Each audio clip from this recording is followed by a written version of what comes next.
রাজধানী মহাখালী টিএনটি মাঠে খালেদা জিয়ার জন্মবার্ষিকী উপলক্ষে দোয়া মোনাজাত ও অসহায় দরিদ্রদের অনুদান প্রদান অনুষ্ঠানে বক্তব্য রাখছেন প্রধানমন্ত্রী তারেক রহমান। সরাসরি চলে যাচ্ছে তার বক্তব্যে।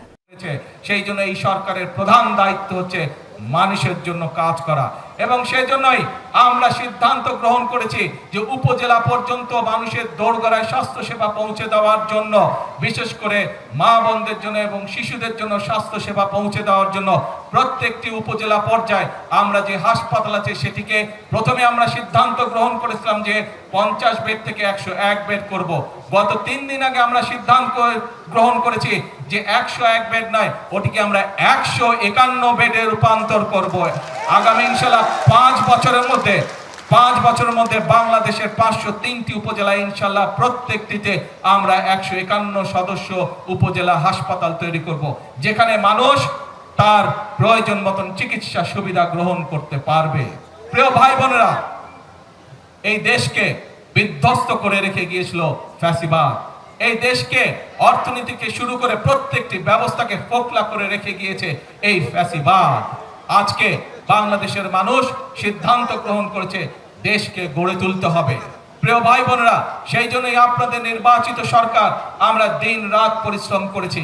কিন্তু একটু আগেই আমি একটি কথা বলেছি আপনাদেরকে যে একটি শিশুও যখন জন্মগ্রহণ করে হাত ধরেও হাঁটতে শিখে, তাহলেও তার 15 থেকে 18 মাস সময় লেগে যায়। প্রিয় ভাই বোনেরা, 20 কোটি জনসংখ্যার একটি দেশে আমরা কখনোই বলি না যে আমরা গত 6 মাসে দেশের সকল উন্নয়ন কার্যক্রম করে ফেলেছি। এটি সম্ভব নয়, এটি একটি অবাস্তব ব্যাপার।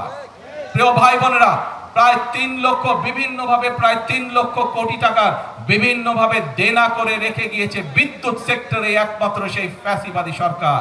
আমি জানি বিগত কিছুদিন যাবৎ সমগ্র বাংলাদেশে মানুষ, গ্রামে গঞ্জে সব জায়গায় বাংলাদেশের মানুষ, অনেক জায়গায় গ্রামে গঞ্জে বাংলাদেশের মানুষ, ক্ষেত্র বিশেষে মফস্বল শহরগুলোতে, উপজেলা জেলা শহরগুলোতে বাংলাদেশের মানুষ বিদ্যুতের কষ্ট পাচ্ছে।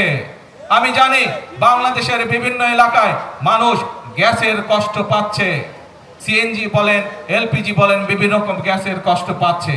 প্রিয় ভাই বোনেরা, গ্যাস বাংলাদেশের একটি প্রাকৃতিক সম্পদ ছিল।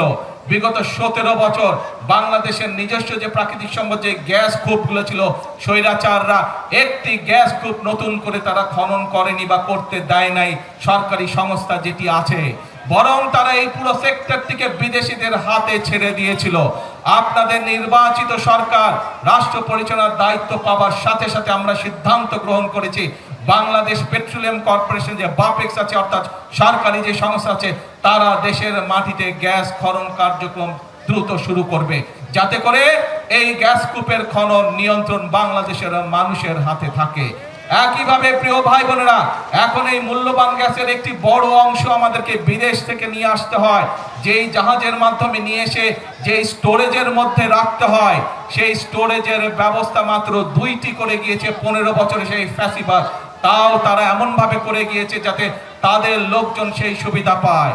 বিগত অন্তর্বর্তীকালীন সরকারের সময় একটি ব্যবস্থা নেওয়া হয়েছিল আরেকটি জাহাজের, কিন্তু অন্তর্বর্তীকালীন সরকার সেটিকে ক্যান্সেল করে দিয়ে গিয়েছে, যার ফলে আজকে দুইটি জাহাজের একটিতে হঠাৎ করে দুর্ঘটনা ঘটে যাওয়ার কারণে আজকে গ্যাসের এই সমস্যা দেখা দিয়েছে। আমরা এর মধ্যে এই কারিগরি ত্রুটি সারানো হয়েছে।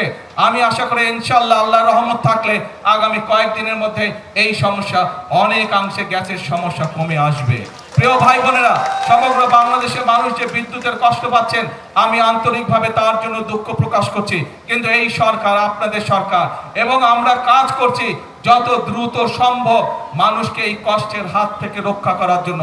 আমরা আশা করছি সবকিছু ঠিকঠাক থাকলে আল্লাহর রহমতে, সবকিছু ঠিকঠাক থাকলে আল্লাহর রহমত থাকলে দ্রুতই আমরা এই অবস্থা থেকে মানুষকে বের করে নিয়ে আসতে পারবো, যাতে করে মানুষ কিছুটা হলেও স্বস্তি লাভ করতে পারে। প্রিয়